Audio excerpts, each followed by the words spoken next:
How do you describe when there's a difference in what you predicted to be on the urine drug screen with turns out to be on the urine drug screen?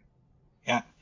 Another instance in which I just love being able to treat substance use disorders in the context of primary care. I put that on my agenda for the visit, but I don't start with it. Usually I just start it like I would any other primary care visit, like what's on your agenda today? How have things been going? Address whatever other concerns that that person has, other health things that we're working on. And then eventually, I kind of circle around to the substance use disorder. And as a part of that, I address the urine drug screen. And usually I just say it and then let there be a little bit of silence, hey, your urine drug testing was positive for benzodiazepines this time, and I wasn't expecting that.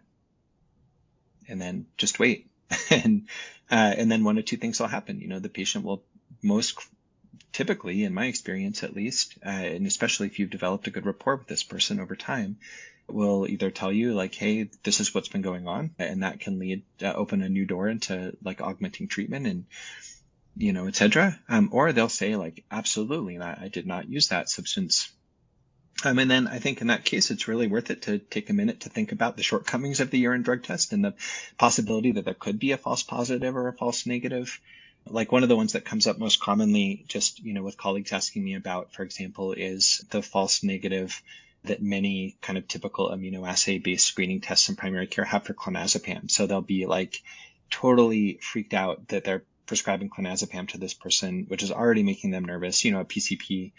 And then the test is negative and they're like, what? I can't believe it. But, almost always that's a shortcoming of the test, right? Like clonazepam very frequently doesn't show up on many immunoassay-based urine drug tests. So I think you have to kind of take a step back, think about like what could be going on.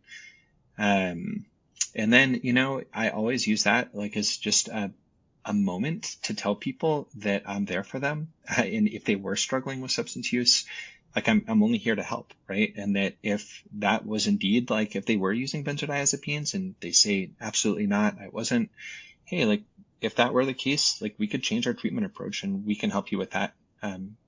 But I really try and not make it an argument, right? Participating in medical treatment is voluntary. And so I really want to leave the door open and try and help however I can.